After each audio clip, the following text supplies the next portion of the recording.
Everyone, and last night, as I said, I accidentally dropped the F-bomb and in front of my son after I picked up, I got a text through and it was my latest power bill, and talk about bill shock. It was double what I paid last time, and I didn't even have the air conditioner working. It's been on the blink for 2 months. I thought I was going to get a cheaper bill. So I'll be straight on the blower once I finish the show today to find out what the hell's going on there. But now we hear today 7,000 Queenslanders can't pay their mortgages. There's mortgage stress, and petrol's going to rise. This is all the same couple of pages. Petrol's going to rise, or has risen 50 cents already in a couple of days. Neighbourhood centres offering support and relief. They're struggling to find the funds to keep providing that relief. So what do we do? Where's it heading? Is there any blue sky ahead? We know that the inflation's heading the right way. What that means for interest rates? Well, the unconventional economist and founder of macro business, Leith Van Onselen, we've chatted before. You're great at giving us a sort of a wide look at everything and busting it down in pretty simple terms. What do you think? It's pretty gloomy at the moment. Yeah, mate, it is very, very gloomy here, Bill. Especially for you Queenslanders. So obviously you've got a lot of us Southerners flooding into the place, and that's pushing up creating massive housing pressures up there. Not just house prices, but also rent. So.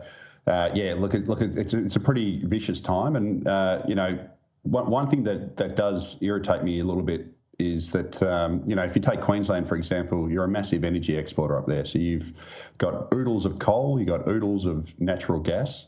We sell most of it offshore, and yet somehow domestically down the east coast, not just for Queenslanders, but we pay some of the highest prices in the world, and that is due to failed government policy. Well, this was what I was saying this morning. When is some of the rubber going to hit the road with government policy that is going to, they talk about it, talk a big game, easing cost of living, easing pressures, dropping prices. When's the rubber going to hit the road on supermarkets, the whole gamut?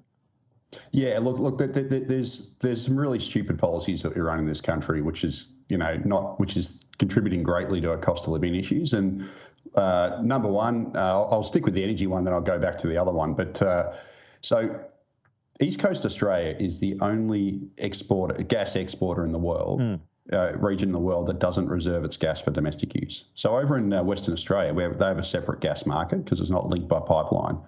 And their government was sensible enough in the early 2000s to say, sure, you can export gas, but you've got to reserve 15% for domestic use. And what that's done is it's basically delivered Western Australians some of the cheapest gas and electricity prices in the world, because gas basically sets your electricity price. And us on the East Coast here, we export 80% of our natural gas through Gladstone in Queensland, overseas, mostly to China, and we don't reserve our gas. So what we've got this bizarre situation where we are the Saudi Arabia of natural gas, and yet we pay some of the prices that are some of the highest in the world for our gas. And what that does is it doesn't just increase your costs if you use gas at home. Like down in Melbourne, we use gas massively in wintertime to heat. So we get absolutely slaughtered there. But also electricity, because gas sets the electricity price, because gas is the firming power. So what that means is that when you don't have enough renewables online, you don't have coal fails, you need, and there's a surge in demand, you need firming power, and that firming power comes from gas because you can turn gas on instantly. But because we've set gas incredibly high as a price, and we've created these artificial shortages, even though we're swimming in the stuff, we end up paying extraordinary prices, and that feeds into everything, all aspects of cost of living. So not just your bill shock that you're talking about there, Bill, it's also for businesses and also for manufacturing. It's just one of the reasons why manufacturing is dying in this country, because we've got expensive energy through stupid government regulation. And then we have other things where the federal government's decided to run the highest, most extreme immigration policy in this nation's history into a housing crisis, and that's driving up rents through the roof. And, you're experiencing that there in Brisbane, where you've got massive shortages of rental accommodations. It's all over Australia, and that's driving up rental costs. And that impacts about a third of your households there. And then, obviously, rents are one of the key setters for inflation, overall inflation. So then the RBA's got to keep interest rates higher because we've got failed energy policy and mass immigration-led rental crisis and rental costs. So then they end up keeping interest rates higher than they need to, which then punishes mortgage holders. So a lot of this is just stupid government policy. When you put it that way, that's what I mean. When you put it that way, you bust it down and make it so simple. So stupid settings and stupid policy. Is anyone going to have the balls to change that? Because they're also at the same time then talking about these unrealistic emissions targets and renewable targets to go net zero, and then trying to, gas is the demon. We're going to get rid of fossil fuels. It's going to get dearer and worse, isn't it? Yeah, look, this whole thing about net zero, yeah, okay, get the sentiment, whatever, but how are you going to achieve net zero when you're growing the population like a science experiment through immigration? I mean, Australia's population grew by nearly 2.5% last year. Well, that means that it's 2.5% harder to lower your emissions because you have 2.5% more people using energy and consuming. And, the Intergeneration Report wants to grow Australia's population by 40.5 million people in 40 years from last year, which is a 50% increase.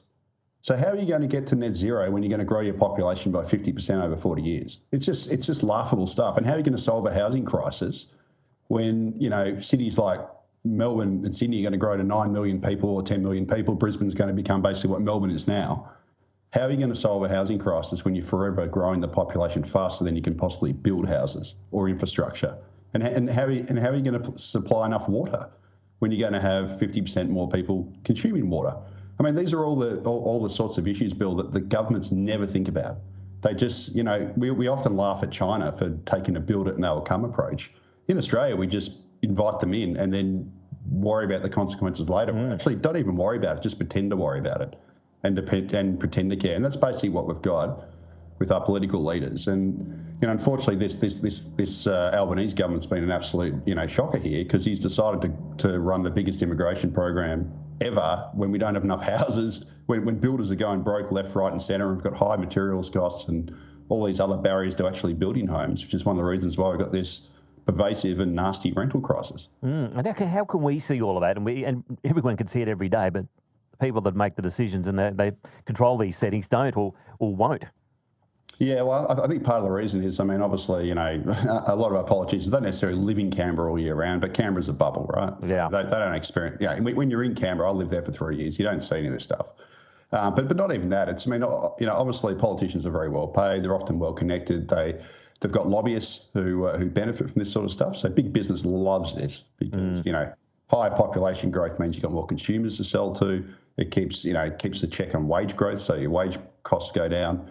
It's a win-win for them. And obviously, politicians often live in wealthy areas where there's less development, et cetera, and then they get offered cosy jobs at these, businesses that they look after when they're throwing us, down the gurgler. So unfortunately, they don't represent us. They seem to represent everyone else. Yeah. And this is one of the reasons why, that we've got so many problems in this country when we really don't need to. Yeah, couldn't agree with you more there. Before I let you go, where do we see, what's Treasury's guidance and forecast for economic settings moving forward as we look at things like interest rates? We had some numbers out at the start of the week, a little bit below what the expectation was. Yeah, so look, the silver lining of all this is I'm firmly tipping that interest rates are going to come down in the second half of the year. And the reason for that is the economy is weakening faster than the Reserve Bank, the government, everyone expected. Sort of what I expected, but and also inflation's coming down faster than what the Reserve Bank expected as well. So I think we're going to get rate cuts in the second half, and all I can say is, mate, about time. Yeah, I think a lot of people will be hanging out for that. Really appreciate your time and your analysis again. Thanks very much, Leith. Yeah, thanks, Bill. Anytime. Leith Van Onselen, unconventional economist and the founder of Macro Business. If you want to read any more about some of the stuff he does, just Google those names and you'll be able to do just that. What do you think of what he had to say? As I said earlier in the show, it's a little bit depressing, isn't it? And it's infuriating that we could be avoiding some of this when we've got leaders in this country that aren't really leading and they don't really care about what is in our best interest. To be fair,